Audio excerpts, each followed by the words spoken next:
In today's video, I'm going to share with you the boldest move you can make if you want to shake things up and attract the guy you want in 2025.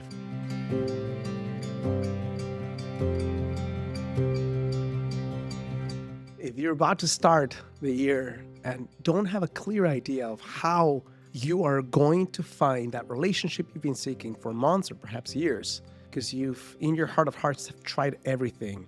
You've tried online dating, you've tried putting yourself out there, and you keep bumping yourself against the same results, which is either guys who are non-committal, no guys at all, guys you feel uninspired by. And there's a part of you that's unwilling to give up. There's a part of you that knows there's something beyond the surface, what you're experiencing right now, that merits real commitment, but you're not sure how to get it. In this video, I'm going to share with you something I had the fortune of sharing with a small group of women I hosted a couple of weeks ago from all around the world, in sharing a deep message of transformation, of what is the boldest move that you can make to shake things up and stop wasting your time on actions that give you a lot of false sense of movement, but no real traction. What I want to do instead is take a step back from the tips and tricks you may have been learning in other videos and go to the essence of what does it really take for someone, in this case you, awesome, amazing woman who for whatever reason hasn't yet found her true match, to finally, once and for all, break from the BS that's happening around you and attract the guy you want. So I'm going to share with you right now, this bold move includes 5 different steps, super simple steps, not easy necessarily, but simple. And if you choose to embrace them one by one, I can promise you a significantly, vastly, exponentially different experience of love all next year. First principle is that the energy of transformation needs to be greater than the energy of your fear. And here's what I mean by that. My favorite poet, David Whyte, talks about acting in life with what he calls half a shade more courage. Not even one full shade, not even 1 degree. Half a shade more courage means that you're able to, when your hands are trembling, when your voice is shaking, when you're not sure how to move forward, that you take a very small step in the right direction. And as imperfect or failing as that step might be, that puts you into a conversation of change, of making things different, of being on a journey of being imperfectly as you might be on the arena versus the bleachers watching Netflix. So what happens when your energy of transformation is greater than your energy of fear? You get things done. You take that bold risk. You make eye contact. You smile. You flirt. You go to one more event that happens to be the one where you actually met the love of your life. You say yes to more invitations. You initiate more connections with people. You drop your handkerchief more overtly, less restrained. You shine your light with less safeguards of protection, but at the same time are able to vet men in a way where you're not really risking much more than you were before, but you're getting a lot more traction. So to be practical and specific, I don't just want to give you some insightful principle here without giving you some principles of how you can actually get it done. The natural stance you will experience in life is fear. It's just the way your nervous system has been able to survive through millennia. So it's not you, it's your ancestry that's been moving and evolving for you to survive. So here you are telling your nervous system, I want to thrive. And your nervous system is saying, whoa, whoa, whoa, whoa, you're asking for too much. I just want to survive. So because you're going many more steps than you would need to survive, you could survive without a lover. You could survive in a mediocre relationship. You could survive in a somewhat apathetic marriage, but your soul would be dying every single day. So you're saying, I want more than minimum survival. I want thriving. I want to, as Thoreau talked about, suck the marrow out of life and not when I come to die, discover that I had not lived. If you want to live that kind of life, then what is required is a bit more courage than fear. So how do you get to more courage? Movement. It's very challenging to get to that level of courage just thinking about it.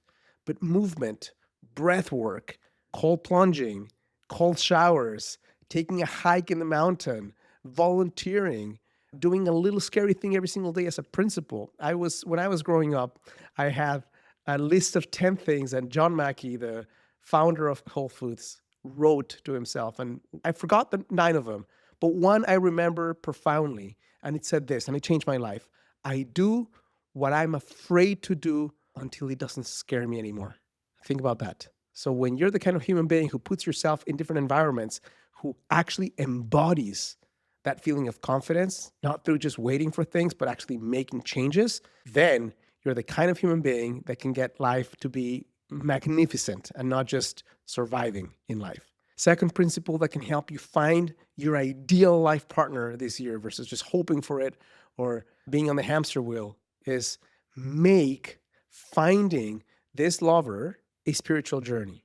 I've talked about this in some of my videos, but I'm going to state this principle clearly right now. There are two foundational ways you can go at going for the love of your life. One is dating is a painful mechanism to catch a husband. Second one is dating is a spiritual journey. It's a spiritual journey because you're going to grow and transform and evolve and heal in ways you would never in a billion years do if you were calmly meditating at the foot of the Himalayan mountains. Yeah, beautiful scenery, calm and serene.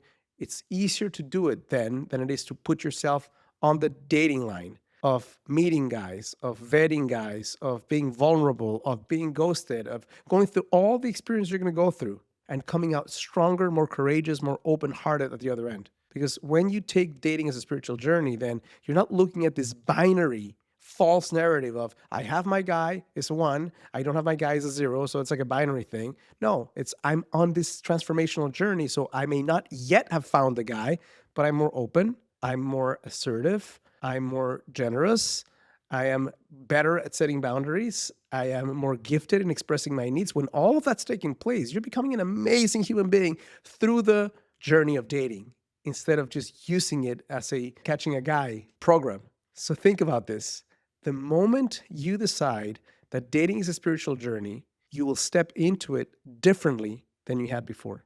Make that part of your bold move when you put yourself out there to connect with someone in 2025. Principle number 3 that's connected to principle number 2 is own your emotional state or be owned by it. Own your emotional state means recognizing that the game of attracting the person you want, I'm not talking game as in playing games, I'm talking about principle for life. This whole concept of finding the guy you want to spend the rest of your life with is going to be probably 90% mindset and 10% the strategy and the heartful expression of putting yourself out there.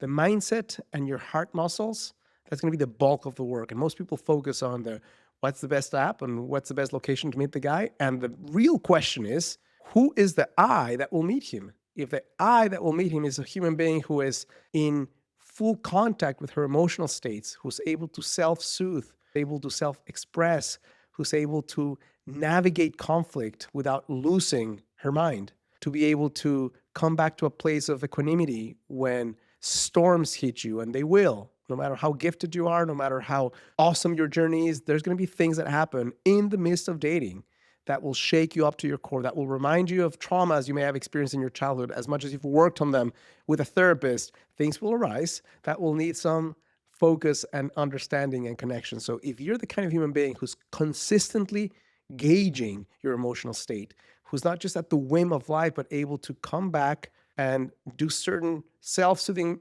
techniques to get to a place of equilibrium, to get to a point where you're not reactive, where you're thoughtful and mindful in the best of ways about sharing what needs to happen, then you are in the minority of human beings who actually stands the shot, not of tolerating somebody for the rest of your life, which is what most people do.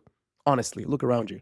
It's true. But the minority of human beings who are creating a life of true intimacy at the deepest level, expressing needs, sharing dreams, sharing failures and hurts and parts of you that you may not share with everyone, but being able to courageously put your heart in front of someone and say, here's who I am, and get emotionally, spiritually, and physically naked in front of someone. And having as a result of that, the ability to be witnessed and know that your life meant something deeply and profoundly to someone beyond any other kind of relationship, beyond the kind of relationship you may even have with your children or parents, because it's very, very intimate. So if you're the kind of human being who wants to experience that, the principle at play is understand, get to really know where you are at, not just in the actions you're taking, but what is the emotional vibration the emotional state you're in at any point in your journey. You don't have to force yourself to change, but you also don't have to double down and buy into a false narrative or a false story or a false drama or a false soap opera that is not true, but you get to relive again and again because you haven't owned your emotional state. Principle number 4, and this is where it gets exciting but also scary. Be willing to shake things up. Here's the truth.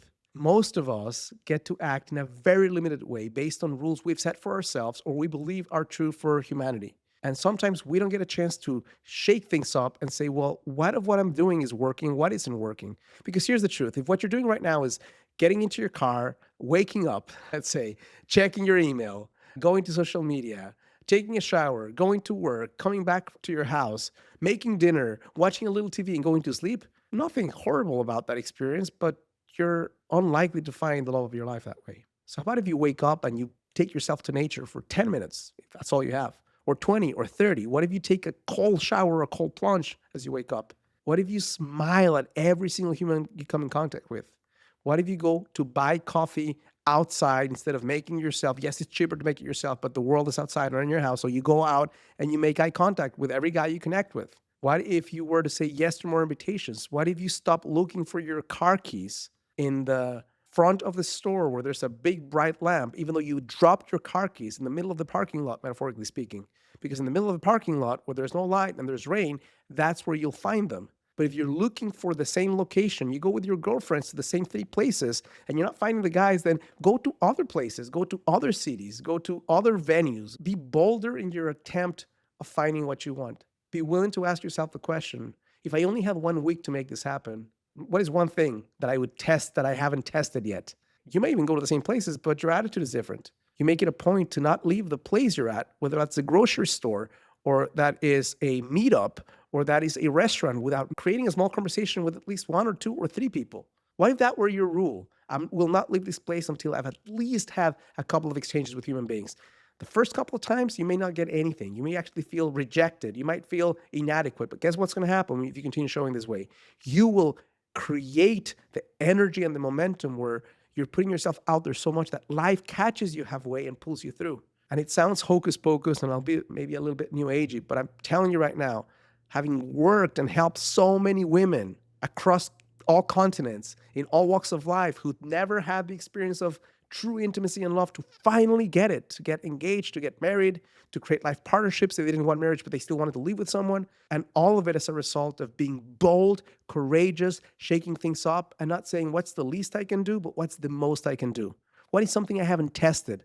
What's an attitude or energy I can bring to the table that will make me stand out from the crowd that is asleep and zombie-like? And it's not about getting a second job or forcing things. It's not about becoming a cheerleader, but it's about how can you bring, whether it's your alive effusion or your quiet presence everywhere you go, to where you're not going by your life, but you have a double intention. You're going by your life and you're also creating connections with human beings. You're also open to opportunities. You're also shining your light. You're also expressing more. You're also making more eye contact. When you do those things, when you're willing to say, what am I willing to do that I haven't before? And you start doing those things. Start with the easiest one if you need to, and then work your way up. I'm telling you right now, if your attitude is I'm shaking things up weekly, I mean, you're going to find that guy in 20th of the time than if you continue on the status quo, which is comfortable, but again, akin to looking for your keys where there's light, even though you're not going to find your keys where there's light. Last principle, we live in an entitled society that has adopted the mistaken, false belief that love is the most natural thing in the world. Let me tell you before you throw a tomato at me where I agree and where I disagree. The feeling of love is supernatural. The experience of love, the depth of love, the skill of love, the intimacy of love, that is not natural at all. It's actually rarely happened in human history. We're the first generation ever to get a real shot of experiencing the depth of intimacy that's available for us humans. Where, as I said before, you can have a relationship that's emotionally, physically, sexually, intellectually, spiritually intimate, instead of just a guy who tells you to go to the kitchen and make sandwiches, like was the case just a few decades ago, where your job was to make him happy. And your happiness is not really a thing, where your life basically ceases to be yours. And when your fulfillment and joy, like that's no longer the case. You have a shot of something bigger and brighter and bolder. But here's the thing. Most people have not taken a single hour of studying intimacy and repairing interactions and going deeper and solving conflict and communicating with power but not with force, how do you do that? Well, you learn the skill of love. You go past what most people do, which is tell themselves that love is the most natural thing in the world, therefore you must not study it, it should just happen. That's equivalent to saying, I want to be a neurosurgeon without going to school. Well, neurosurgery requires a lot of depth and a lot of challenges. And the type of relationship you want is not neurosurgery, but it's not insignificant in the scope of what needs to happen for you to have something deep that lasts a lifetime, that doesn't end in divorce, that doesn't end in huge conflict. So what I'm saying to you right now is if you are humble enough to open up to the possibility that there are skills that you have not learned, and if you were to learn those skills, your life would be transformed in ways you can't even imagine, then you'll become a student of love. You'll become a student of devotion. You'll become a student of attraction. And with that level of intensity and urgency and courage, an entirely new possibility is out there for you. So what next? So a couple of things. First, if you enjoyed this video, it would mean the world to me and my channel if you click like and subscribe, because this is how we can reach more women. If you feel that this is something that can benefit someone, please send it their way. If you are a single woman watching this, I'd be willing to bet you're not aware of your blind spot that's causing you single. So I've created a quiz you can take on the link below that can let you know the answer to that question. What's the number one reason you're still single? If you want to participate, all you have to do is go to the first link on the description of this video. You'll see a page that looks like this. And in about 60 seconds, you'll receive two things: the answer to the elusive question, why you're still single, and a report that will share with you what's the number one thing you can do today based on your unique blind spot to attract the guy you want in a fraction of the time. Thank you so much for showing up. Make 2025 your year. Choose to be bold. Choose to shake things up. Choose to do things differently. Choose to say, what if this is the thing that works? Instead of asking yourself the question, what if it doesn't work? And if you want to continue learning how you can attract the relationship you want without the need for gimmicks, manipulation, games, or stupid techniques, make sure to watch the next video right here.